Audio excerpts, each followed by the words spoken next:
just me, right? Okay. All right, I want to do an exercise with you. Raise your hand if you knew a person with a disability growing up. Go ahead. Ooh, we got some feisty ones. All right, keep them up if you've spoken to a person with a disability growing up, outside of your family.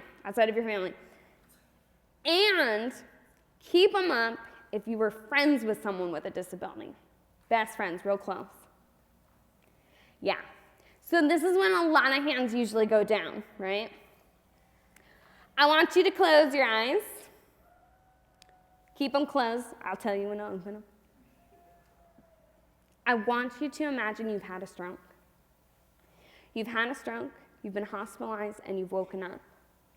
There are people standing around your bed, arguing, shouting. Someone saying, put them in a group home.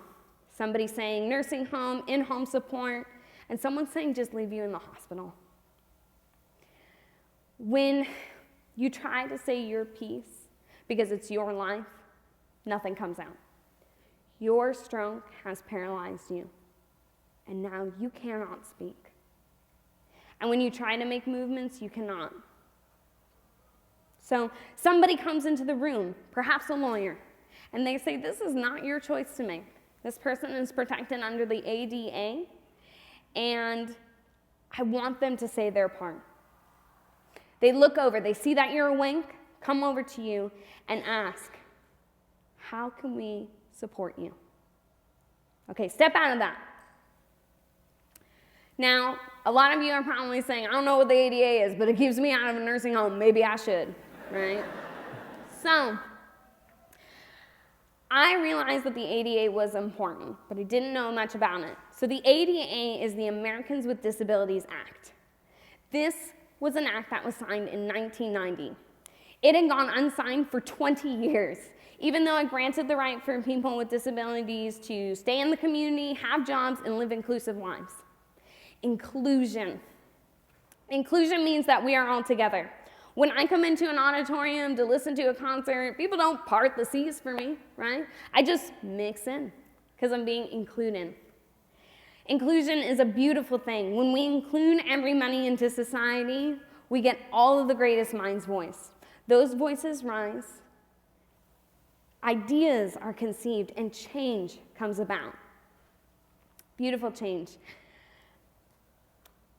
I've thought about the ADA for many years, and I wanted people to get excited about it, but I didn't know how.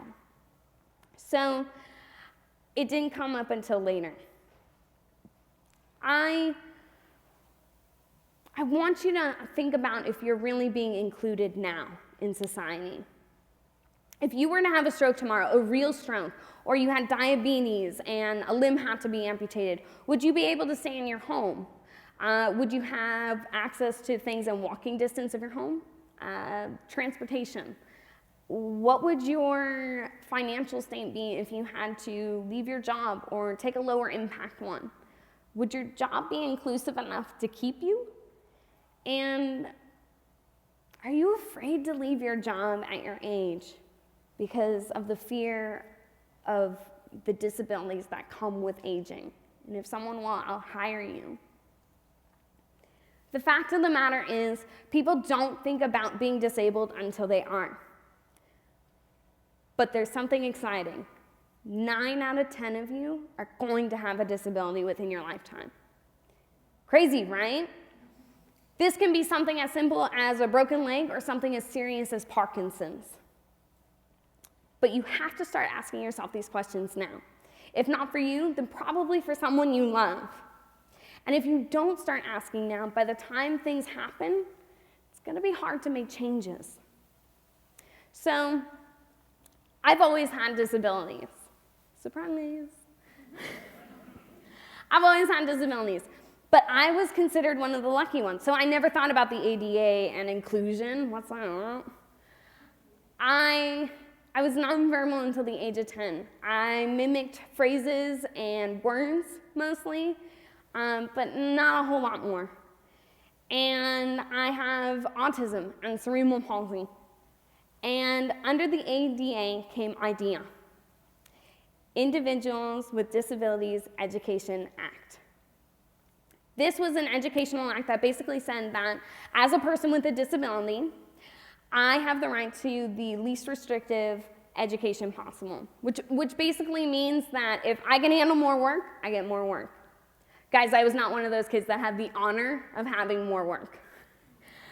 I was very aggressive, and I still can't get that toilet thing down.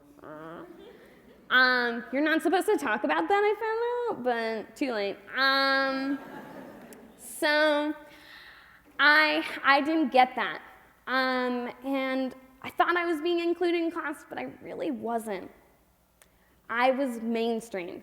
And mainstreaming is not inclusion. Inclusion means that I am there 24/7 with my services that keep me with my peers and access my community completely.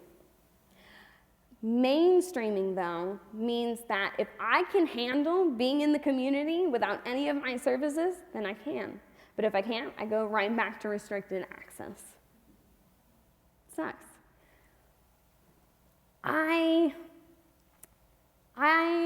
had the honor of being an honorary member in a classroom for as little as 5 minutes and as long as 10. Just depending on how much communication I did with my teeth, guys. In 3rd grade, I was mainstreamed into a classroom with an amazing teacher. I was scribbling down words, and I learned how to mimic that, but I didn't know how to read and write. And so she taught me. She included me. I didn't see how important that was then. It didn't come until later. But one person included me, and my whole life changed. I went on to higher classes. I went into college. I got multiple degrees. I've had successful careers. I've bought homes. I've given back to my community, all because one person included me. Now, it took me a while to see that. It wasn't until high school, and it wasn't until I learned something else, and that was empathy. Empathy is something that you have to learn through experience. So I'm going into high school, and I need volunteer hours to graduate, and everybody's signing up for elementary classrooms. And if you know elementary kids like I do, somehow they are always sticky, and I wasn't going to be a part of that. The irony is, I became an early childhood teacher for 10 years, guys. 10 years. Life is fun. Okay, so I decided that I wanted to go into a moderate severe classroom in 2009, a high school one, and it was in the way back of the school. They were taught in the basement where sports equipment was being stored. And the only time that they came out was to pick up trash, my peers' trash. That's how little they were being included. So my job was to take them out for PE. And one day, I didn't even notice, just out in the corner there was a student in a wheelchair. She had some puffballs on her tray. She was near a window. I go out, I get outrun for about 2 hours, because I'm slow. And I come back, and there she is, in the exact same spot. Not a single puff had been moved. And no one had interacted with her for 2 hours. And that really hit me because I felt empathy. Because that could be me. She had some of the same diagnoses that I do. And even though they affected her much more severely than mine did, it's happening to me now. See, my community is accessible to me right now, but my home isn't. I used to do things like cheerleading and dance, and now stairs, guys, stairs are the worst. They are my kryptonite. And I have a choice. I can stay here, and I can do expensive modifications to my home and fight for things as simple as a curb cutout, or I can go somewhere super expensive and inclusive.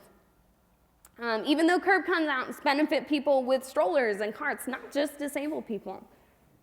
Long story short, I went into college and I figured out something else. I learned something valuable aside from my college education.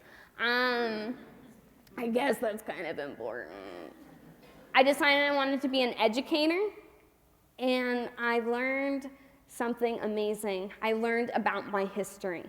See, the ADA was not some privilege that was bestowed upon the disabled community. It was something disabled people protested for until it was signed. And then after it was signed, they protested for everything that is accessible to you now. Every curb cutout you see, every elevator you take, every ramp that you see, every hospital that is welcoming to you no matter what your accessibility needs are, somebody had to fight for that. Somebody with a disability who thought about themselves and you someday. Everybody used to tell me how grateful I should be. Say thank you, Jillian, because you're one of the lucky ones. Say thank you. No, I won't say thank you. I'll say you're welcome and ask you to consider your part. I want to live in a world where we can all proudly raise our hand and say, I know somebody with a disability and they're my friend. Because it's written in law that we should all have access from day one. You shouldn't have to say thank you for being included.